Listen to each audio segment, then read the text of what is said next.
네, 맞아요.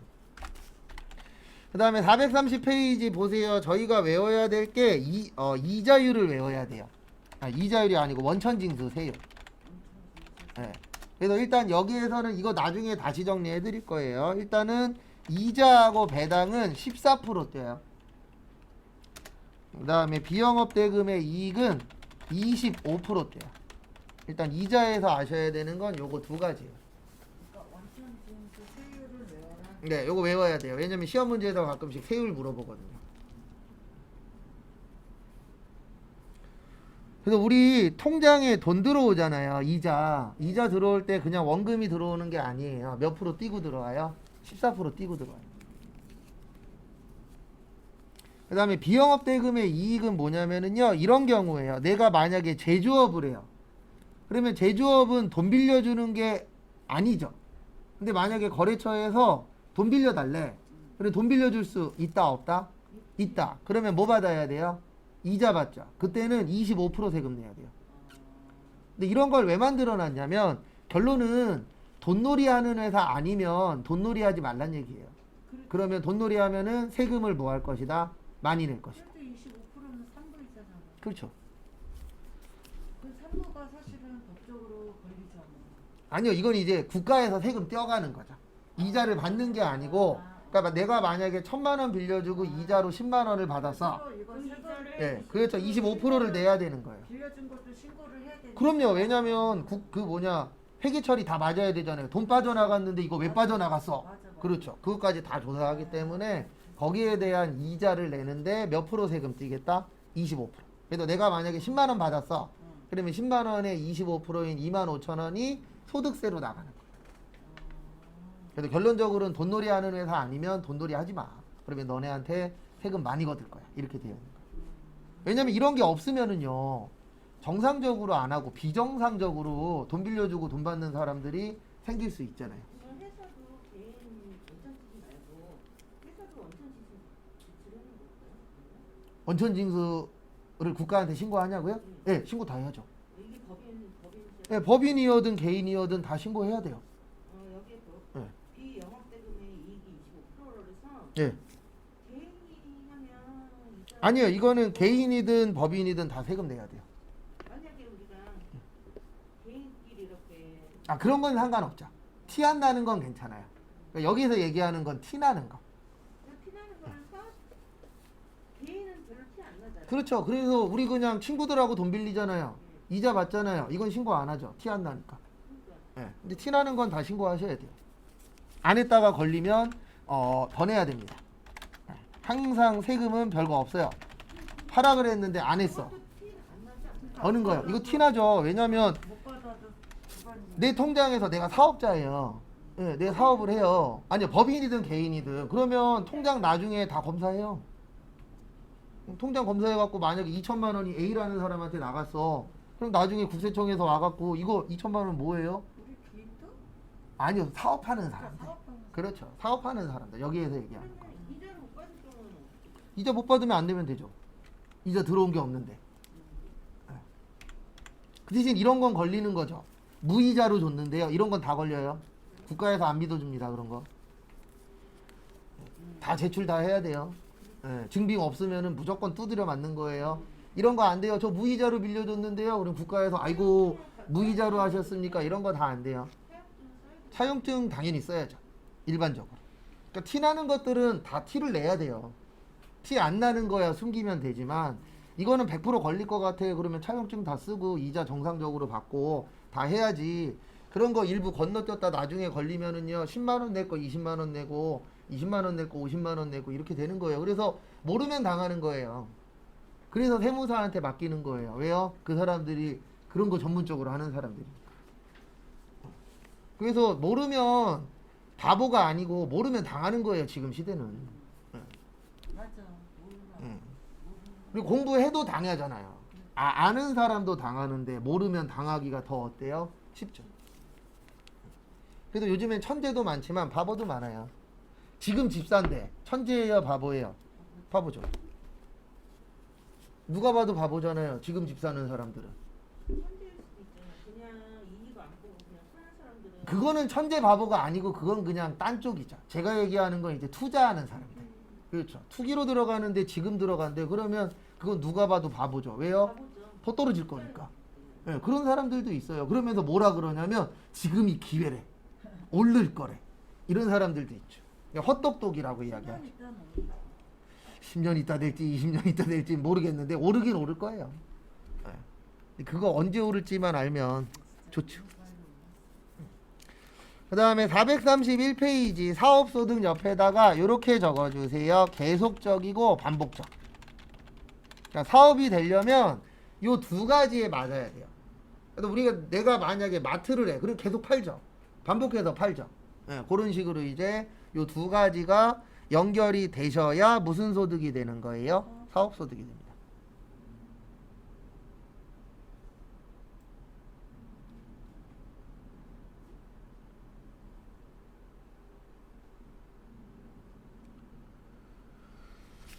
그 다음에 다음 것도 보시면은요. 사업이라 함은 자기의 계산과 위험 아래 영리 목적이나 대가를 받을 목적으로 독립적으로 경영하는 건데요. 여기에서 말하는 사업소득은 개인 사업소득입니다. 법인은 아니에요. 법인은 법인세예요. 그 다음에 거기 밑에 있는 건 거기 보시면 농업도 세금을 내기는 하는데 작물 재배업 중 곡물 및 기타 식량 작물 재배업은 제외입니다. 요거는 세금 안 내요. 그래서 대부분 농어민분들 관련돼서는 세금 내는 것보다는 어떤 게 더 많죠? 안 내는 게 더 많긴 합니다. 왜 그러냐면 생각을 해보십시오. 농어민분들 솔직히 힘들잖아요. 근데 거기에다가 세금도 많이 내래. 근데 참고로 농어민분들 중에 부자도 많습니다. 요즘 농기계 하나에 몇 억이에요. 그리고 어느 집에 갔더니 농기계가 몇십 대가 있어. 그러면 거기는 수십억 부자입니다. 큰 놈들은 몇 억 해요 진짜. 요즘엔 농사도요 돈으로 짓는 시대지 옛날처럼 몸으로 때우는 시대가 아니잖아요. 왜냐면 일단 사람이 없잖아요. 그래서 돈 벌고 싶으시면 가을에 저기 지방 가서 저것만 떼어도 돼요. 벼농사 이런 거에만 열심히 벼 이거 하고 겨울에는 제주도 가서 귤 따고 그러면 돈은 벌어요. 문제는 몸이 사가서 그러지. 일당 제가 알기로 거의 20만 원 육박할걸요. 사람을 못 구한대잖아요. 아예 외국인도 요즘엔 없고. 그리고 알바 뛰면은 돈은 번다 그러더라고요. 근데 몸이 상하니까 그게 문제죠. 안 해요. 그걸 왜 해요? 몸 상하는데요. 오래 살 건데. 100살까지는 살 거잖아요. 제가 꼭 이 얘기하면 아우 저는 100살까지 안 살 거예요. 살 걸요? 살고 싶어서 사는 게 아니라 그때 되면 의료가 어떻게든 살도록 만들 거예요.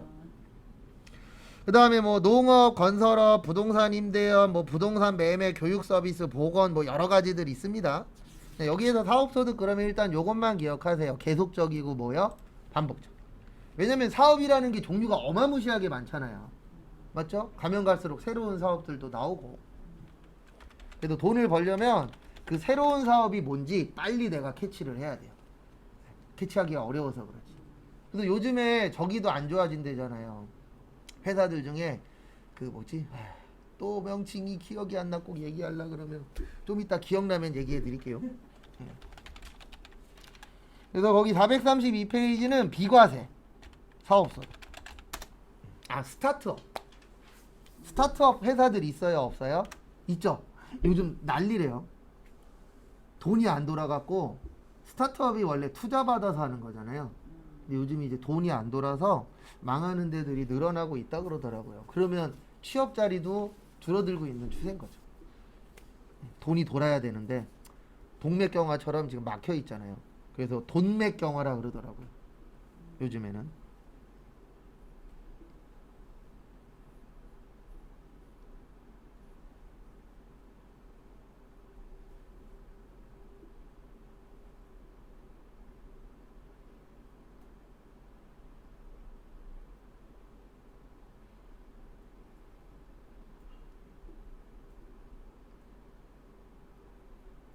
그러니까 아까 농업은 사업소득에 포함되는 거죠. 그 과세 대상 아니에요?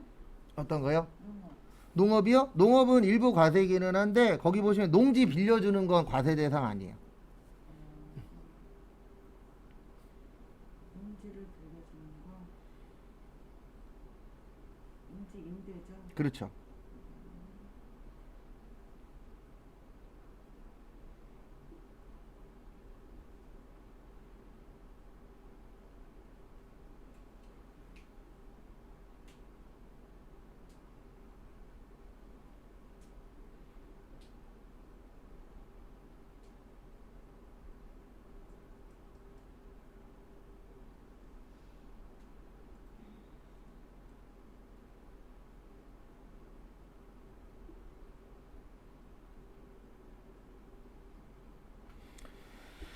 그 다음에 앞에 보시면은요. 그래서 농지 대여하는 거는 비과세. 왜냐면 농지는 그냥 냅두는 게 좋아요? 농사를 짓는 게 좋아요? 농사를 짓는 게 좋죠. 그래서 빌려서라도 짓게 만드는 겁니다. 그 다음에 우리 요거 1가구 1주택. 네, 요거는 비과세예요. 근데 고가주택은 세금 냅니다. 그래서 우리가 말하는 고가주택은 요거 이야기하는 거예요. 시가로 9억 넘는 거.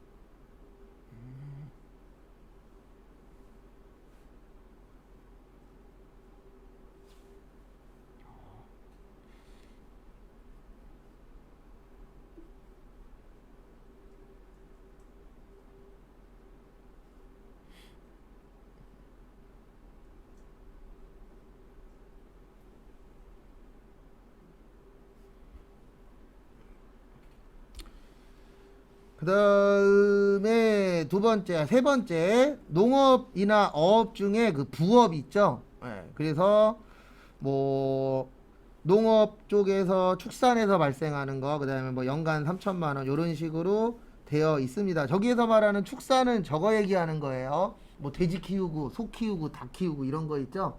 근데 이것도 그거는 있어요. 몇 마리까지 되어 있기는 합니다. 근데 그거는 뭐 저희 시험에 나오진 않으니까.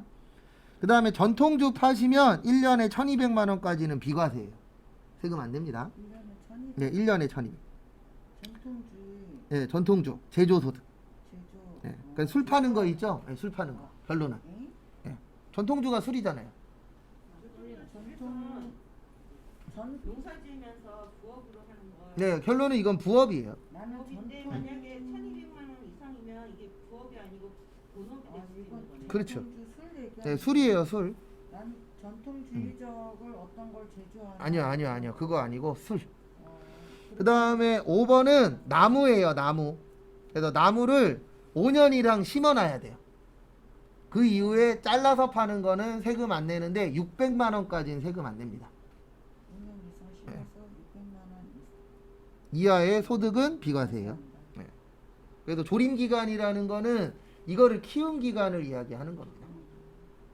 전통주 부업으로 전통주 제조 더 유리하네 나무 키우는 것보다. 그렇죠. 전통주 파는 게 더 낫죠. 1200만 원까지니까. 여기는 겨우 600만 원 이하밖에 안 되잖아. 근데 왜 그러냐면 우리 산에 뭐가 있어야 돼요? 나무가 있어야죠. 근데 이런 게 없으면 그냥 열심히 잘라다가 뭐 할 거예요? 팔겠죠. 안 그래도 열심히 잘라서 팔고 있잖아요. 그 다음에 6번 작물 재배업. 근데 요거는 10억 원 이하까지 비과세입니다. 그건 부업이 아닌데요? 그러니까 본업 중에서도 우리 작물은 중요하잖아요. 농사 짓거나. 그리고 10억까지는 세금 안 내도록 하겠다. 근데 나중 되면 이거 더 늘어날 수도 있어요. 왜냐면 농사 짓는 사람이 늘어날 거예요? 줄어들 거예요? 들겠지. 아니요, 줄어요. 싫어? 예. 그리고 이제 그 대신 이게 발전하는 거죠. 농사의 기술이 발전해서 예전에는 혼자서 만약에 1000평을 했어. 그럼 나중에는 혼자서 10,000평을 할 수 있는 시대가 오는 거죠. 그래도 지금은 일부 농사 지으시는 분들은 농약 뿌릴 때 직접 뿌려요? 드론 날려요? 드론 날리잖아요. 그 하늘에서 뿌려버리잖아요. 미국은 뭘로 뿌려버려요? 비행기가 뿌리잖아요. 비행기 띄워갖고 비행기에서 그냥 농약 살포 해버리잖아요.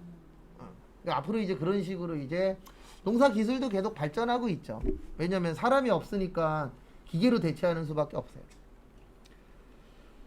그 다음에 저기 433페이지 요것도 외워야 돼요. 거기 밑줄 쳐져 있는데 특정사업소득이라고 있거든요. 3% 원천징수. 요 3%를 뭐라 그러냐면 일반적으로 요거라 그래요. 프리랜서들. 그러니까 사업소득의 인적 용역이라고 표현을 하는데 일명 프리랜서라고 해요. 그래도 요분들은 몇 프로 세금 내요? 3%. 그래서 여러분들이 만약에 나중에 취업했는데 회사에서 당신은 3% 뛸 겁니다. 그러면 나는 거기 정규직이 아니고 뭐예요? 프리랜서예요. 프리랜서가 되면 단점이 뭔지 아세요?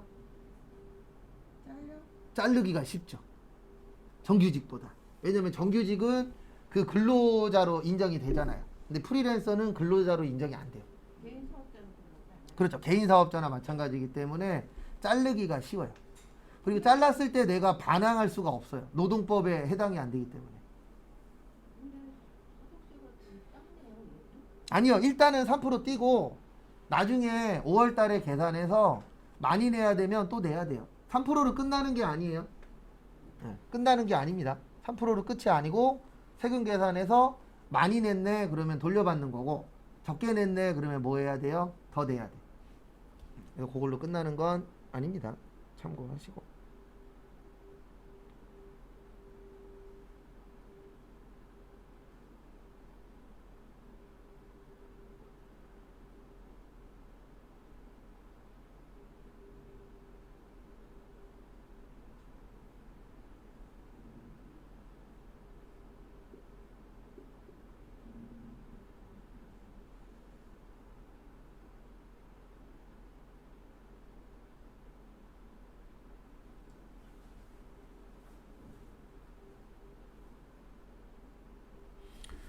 그거 참고하시고요.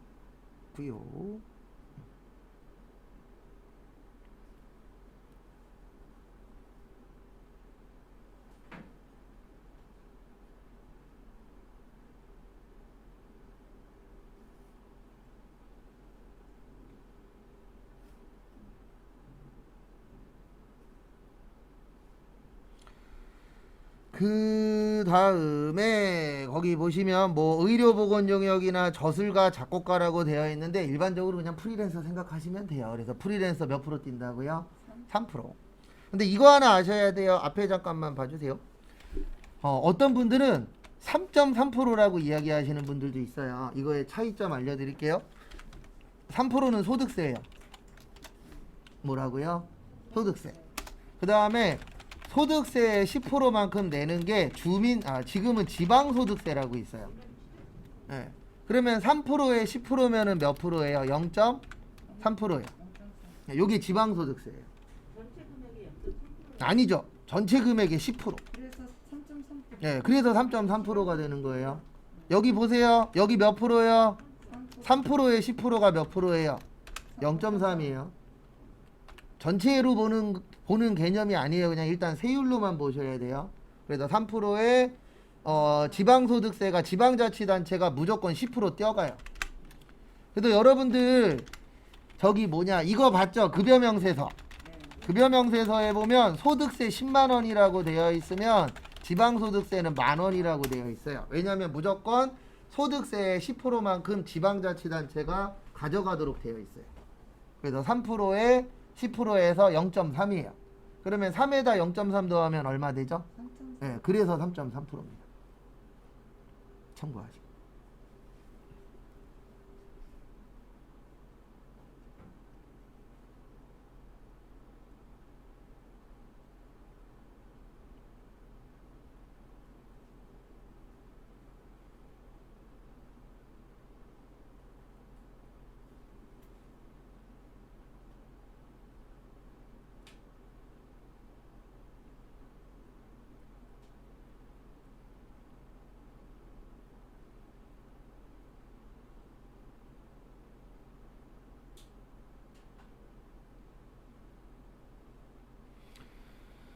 그 다음에 다음 것도 보시면 밑에 봉사료 봉사료라고 있어요. 그래서 봉사료는 5%대요.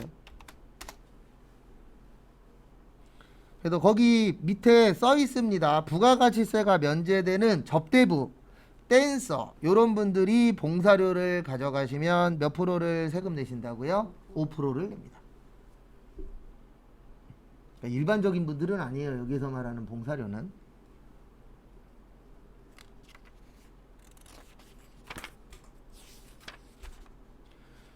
그 다음에 나머지는 우리 시험하고 연관성이 좀 적고요. 잠깐 저기 봐보세요. 436페이지 시험엔 안 나오는데 어저께 잠깐 설명드린 게 있어서 좀 볼게요. 436페이지 보시면은요, 그 가운데 박스 있어요. 복식부기 의무자라고 있을 겁니다. 그래서 제가 어저께 복식부기 의무자가 고소득자라 그랬잖아요. 그쪽에서. 그래서 거기 보시면 뭐 농업, 임업, 어업, 광업, 도매, 도소매, 그 다음에 부동산 매매업은 얼마 이상이 복식부기 의무자예요? 3억 이상. 그래서 3억 이상이 되면은 장부 만들란 얘기예요. 그 다음에 제조업, 숙박, 음식업, 건설업, 운수업, 출판 영상, 방송통신 요런 쪽은 1.5억. 그래서 1억 5천. 네, 그런 분들은 이제 복식부기 의무자라 해서 장부 만드셔야 되고요. 부동산 임대, 전문가, 기술 서비스, 교육, 보건 요런 쪽은 7,500만 원이 넘으면 복식부기 의무자라 그래서 뭐 만드셔야 돼요? 장부 만드셔야 돼요.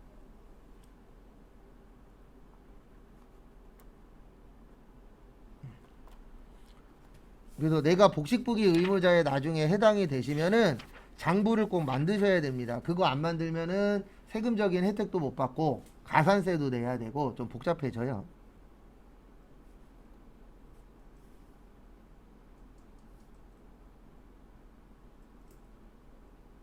회사에서 소속된 근로자인데도 복식국이 아니요, 회사에 소속된 거 아니에요. 여기는 사업소득. 이거 회계하라는 거잖아요. 네, 회계 처리하라는 얘기예요.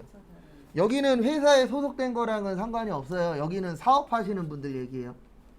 네, 사업하는 사람들. 그렇죠. 개인 사업자. 그 다음에 433페이지 여기가 근로자입니다. 그래서 443페이지 보시면 근로소득이라고 되어 있어요. 참고로 이건 저희 시험엔 안 나와요. 그냥 복식부기 의무자 그러면 그 업종에서 돈을 많이 버는 사람이다. 이렇게 보시면 돼요. 그 다음에 443페이지 근로소득. 그래서 우리 근로소득자가 제일 많죠. 네, 회사에서 이제 월급 받으시는 분들을 이제 근로소득이라고 표현을 하잖아요.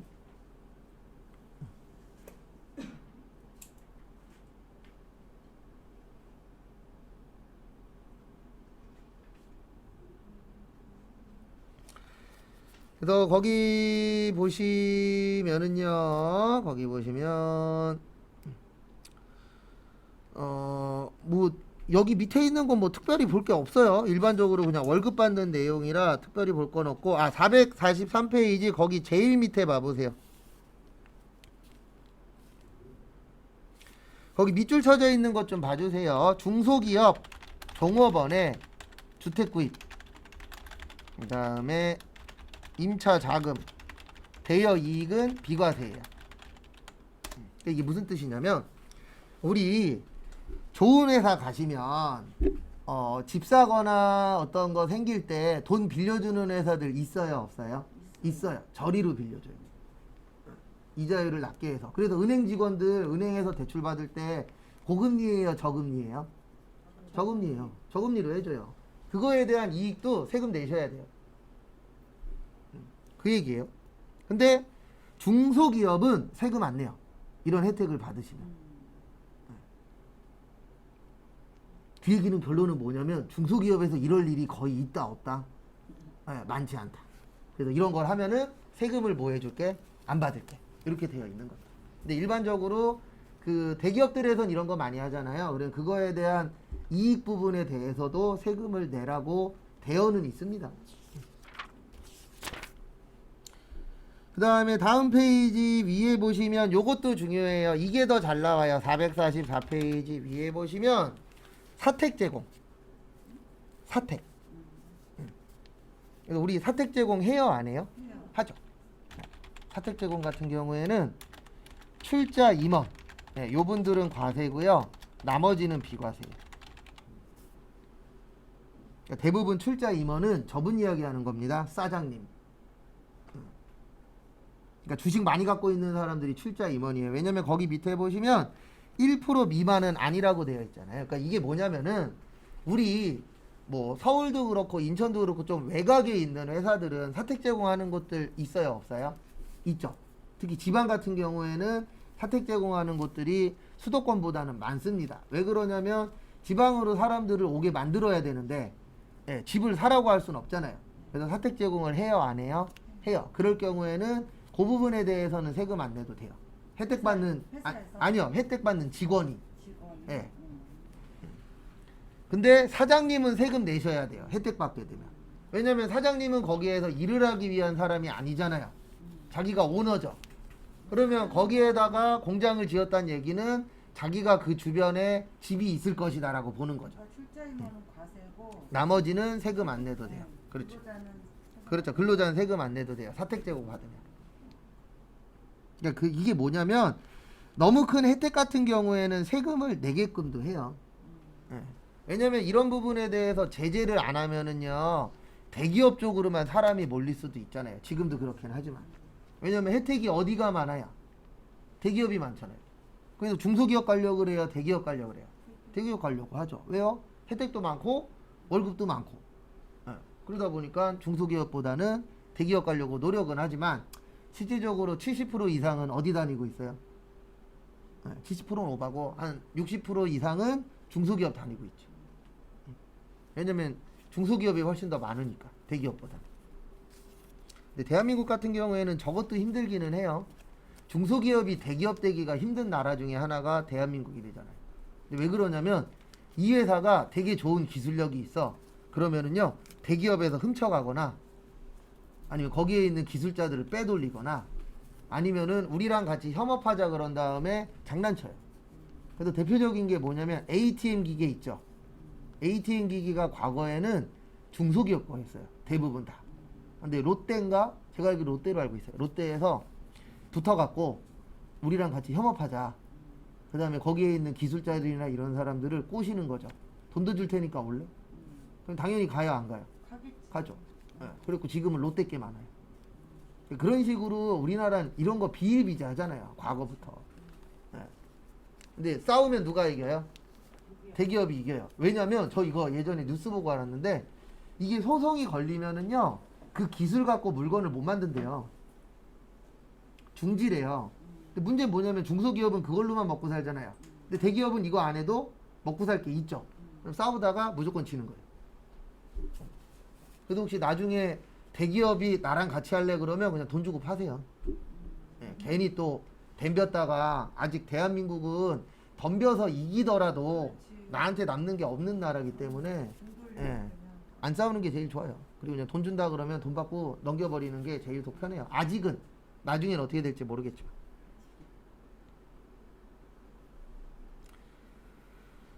그 다음에 거기 보시면 뭐 나머지는 볼 거 없고 저기 444페이지 2번에 보시면 근로소득으로 보지 않는 것 있어요.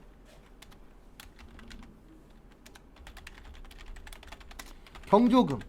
그래서 사회통념상 타당하다고 인정되는 뭐요? 금액. 근데 이 통념이라는 게 되게 애매합니다. 10만 원을 타당하다라고 볼 건지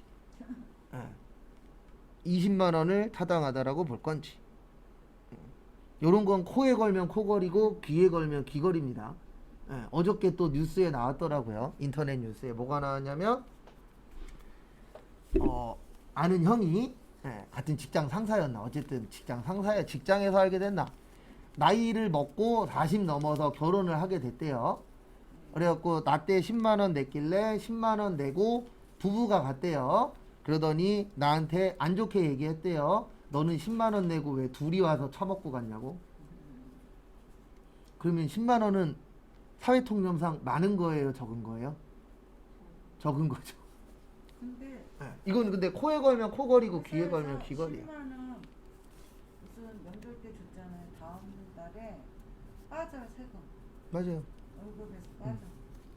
왜냐면 그것도 상여금도 다 세금 내야 돼요. 네.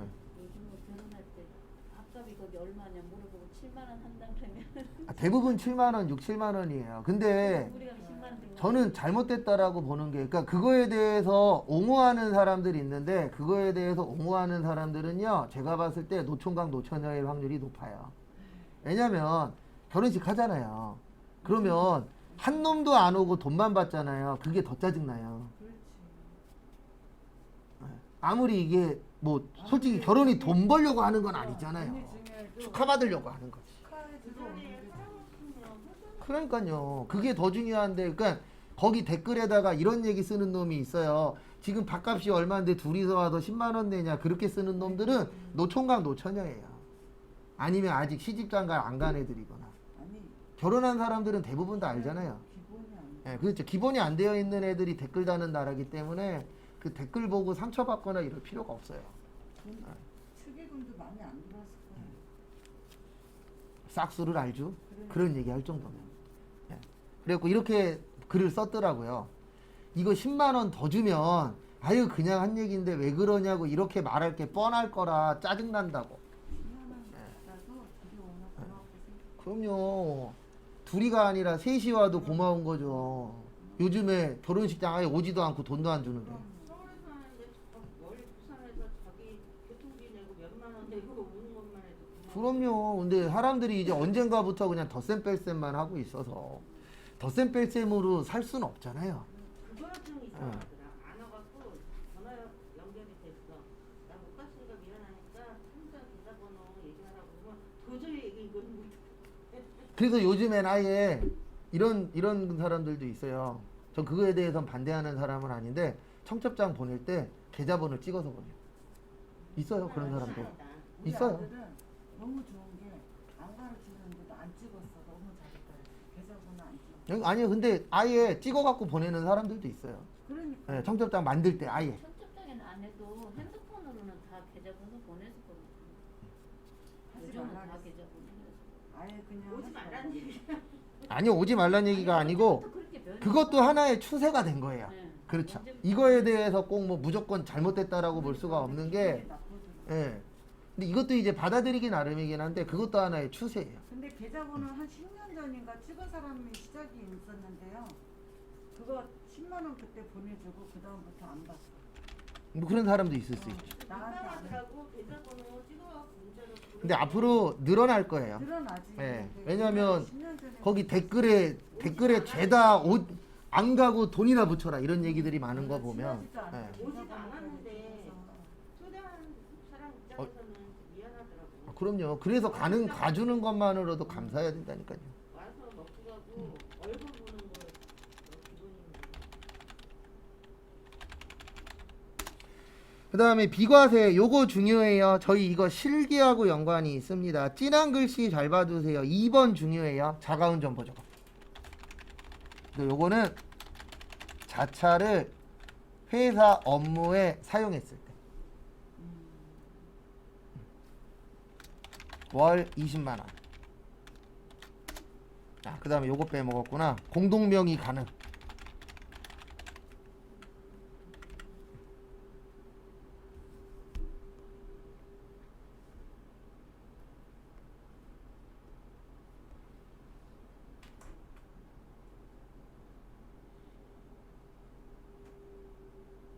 운동명의 사장이랑 네. 아니요, 사장 아니죠. 나랑 와이프랑. 공동 명의자가 가능하다. 네, 공동 명의가 가능하다고요. 그러니까 내 이름이랑 와이프 이름이랑 자동차에 같이 올라가 있어. 네. 네, 그럴 경우에도 가능하다고요. 자차를 회사만 사용할 수 있다. 그렇죠. 근데 월 20만 원 이내는 무슨 말이야? 받는다. 한 달에 20만 원까지는 비과세다. 20만 원까지. 네, 비과세다. 회사 때문에 쓰는 그 기름값이나 그렇죠. 그런 거 대체로 해서 20만 원까지는 괜찮다. 그렇죠.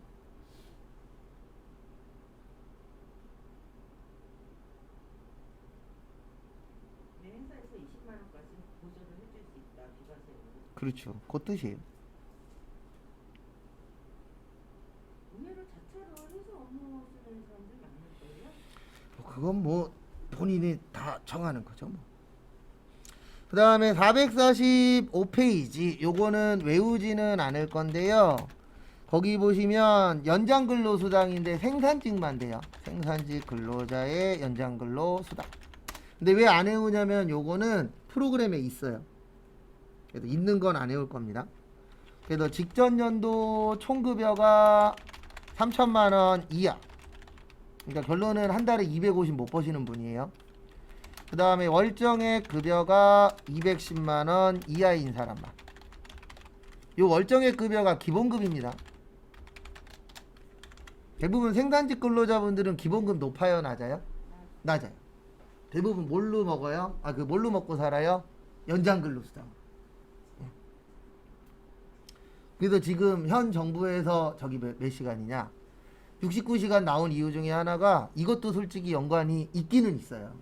왜냐면 생산직 쪽에서 일하시는 분들은 52시간을 사랑하지 않아요. 사무직은 52시간을 사랑하지 마. 왜냐면 사무직은 더 일해도 안 받는 회사들이 많잖아요. 그래서 안 사랑하는데 생산직은 더 일하면 더 받으니까 52시간을 사랑하지 않습니다. 사장들이. 사장들도 그렇고 일하시는 분들도 69시간 초과됐으면 그럼 기준이 그 연장 수당이 될 거 아니에요? 연장 수당은 되는데 문제는 뭐냐면은요. 그런 걸 법적으로 다 주면 상관이 없어요. 근데 일은 열심히 부려먹고 덜 주거나 안 주려고 하는 회사들이 있잖아요. 그러니까 이렇게 되면 생산직 근로자들이 그러면 손해보는 경우가 생기니까 사람들이 반대하는 거죠. 그리고 사무직도 69시간으로 뺑이 돌릴 거 아니에요. 그런 회사들이 안 받는다고 생각. 네, 그렇죠. 그런 회사들이 있을 거 아니에요. 그러면 결론적으로는 걸로 하면 수당이 나오는 건데 당연히 이거를 이용하면 수당이 안 나올 수도 있다는. 그럼요. 분명히 그런 회사들이 생기잖아요. 그런 회사 있어요, 없어요? 옛날부터 있었잖아요. 앞으로도 있을 거고. 그런 데들을 다 어떻게 정리를 하면서 하면 모를까.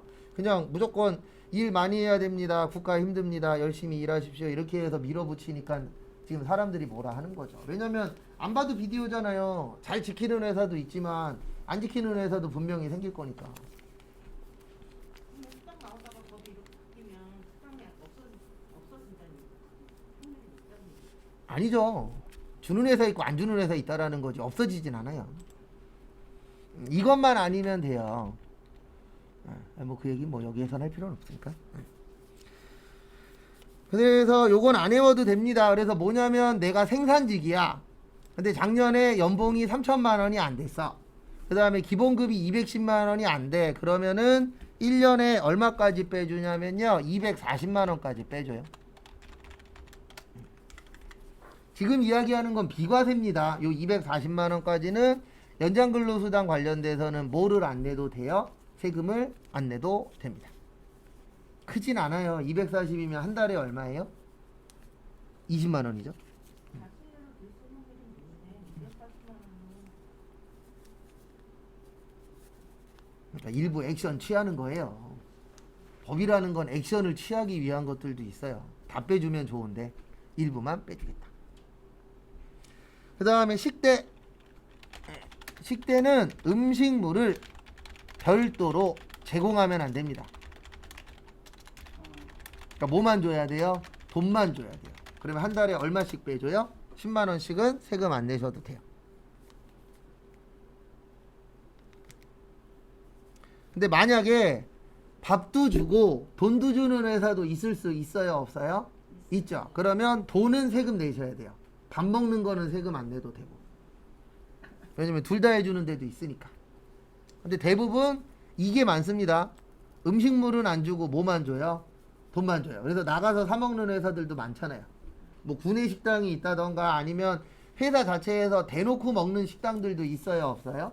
있죠. 네, 그런 것들은 이제 음식물을 제공하게 되는 거고, 그다음에 그런 게 아니고 그냥 네 돈 주고 먹어 이런 회사들 있잖아요. 네, 그러면 월급 명세서에 식대 얼마라고 써 있을 거예요? 10만 원. 왜냐면 10만 원까지는 세금 안 내니까. 그렇죠. 요즘 치곤 작죠. 그래서 얘도 아마 조만간 올라가지 않을까. 빠르면 1, 2년, 늦으면 4, 5년 안에는 올라갈 것 같아요. 15만 원에서 20만 원으로. 10년 동안 해도 나왔죠. 10만 원. 이건 옛날부터 10만 원이었어요. 식대가? 네. 옛날부터 10만 원이었어요. 때가 없다고 봐야 돼. 아 그렇죠. 이건 원리도 15만 원 정도 원래. 그렇죠. 20만 원은 나와야지 그래도 기본적인 우리 아까 근데 뭐 그런 쪽에 관심이 없으시잖아요. 국회의원분들이 현재 딴 거에 관심 있죠. 그러니까 관심이 생기면 올려주시겠죠. 그 다음에 복리후생적 성질의 급여에서 저거 좀 봐주세요. 단체 순수 보장성 보험 및 단체 환급부 보장성.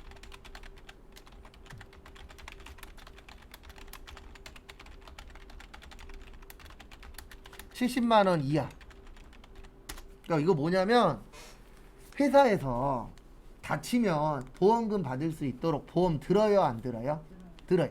예, 그건 이제 70만 원 이하의 보험을 들면은 그거에 대해서는 세금 안 내도 된다. 여러분들도 지금 보험 가입되어 있어요. 수업 시작하는 날부터 수업 끝나는 날까지 여기 안에서 다치시면은 보험금 나옵니다. 예. 이거 왜 드냐면은 학원에서 예, 학원에서 다 들도록 되어 있어요. 이거 안 들면은요 개강이 안 돼요. 예. 근데 솔직히 저희 같은 데에서 설마 뭐 키보드에 소리 껴갖고 뭐 그럴 일은 없잖아요. 많지는 않잖아요. 근데 이제 저런 것 때문에 하는 거예요. 기계 만지는 전문 학교들 있잖아요. 예.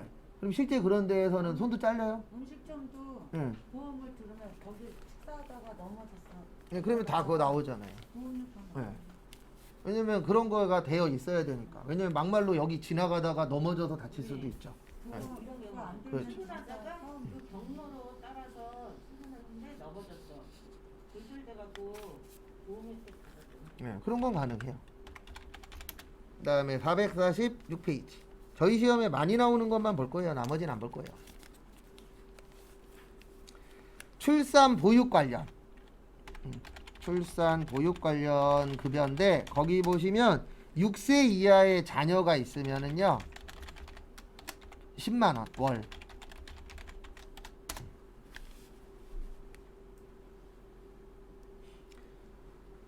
저희 시험은 요거 잘 나와요. 몇 세 이하 자녀요? 6세 이하.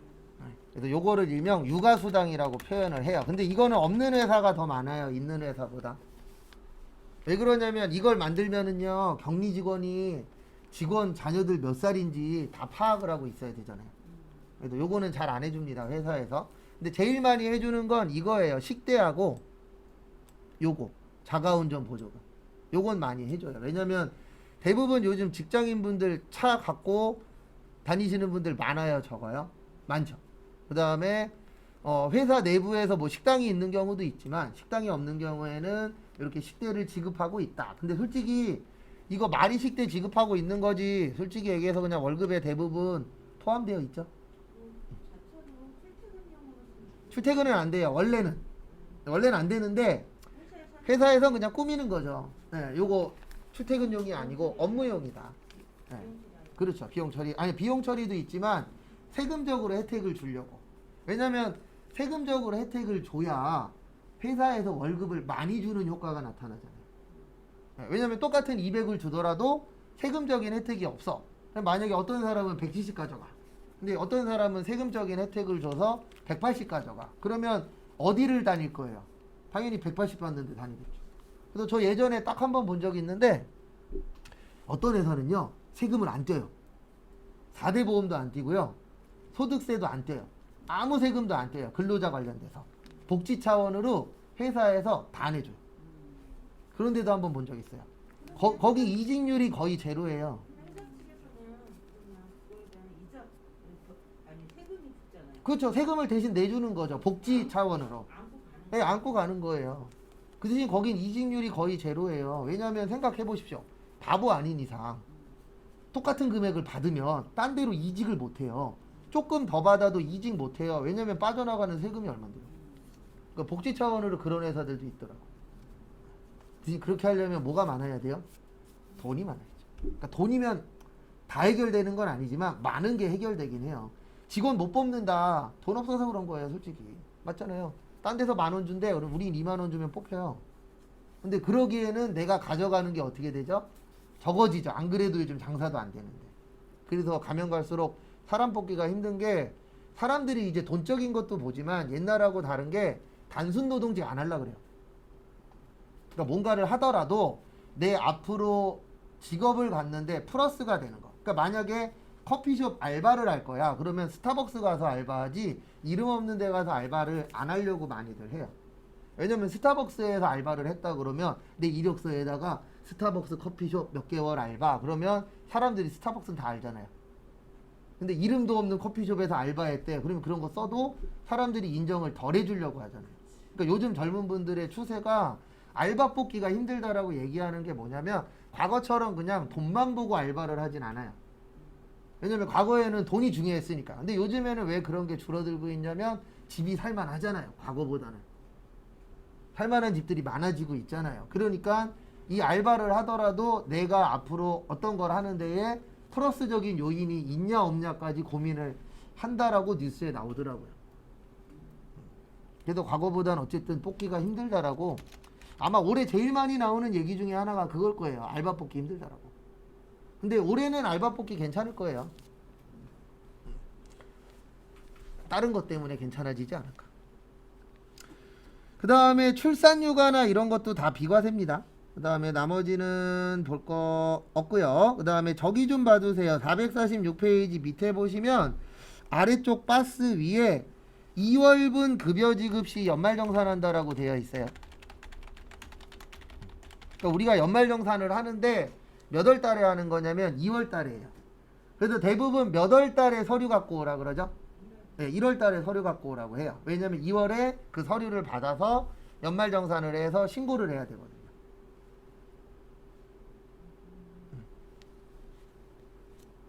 그리고 원천징수 신고는 언제까지 하도록 되어 있냐면은요. 다음 달 10일까지. 그러니까 2월 달은 언제까지 신고해야 되는 거예요? 3월 10날까지 신고를 마무리를 하셔야 돼요.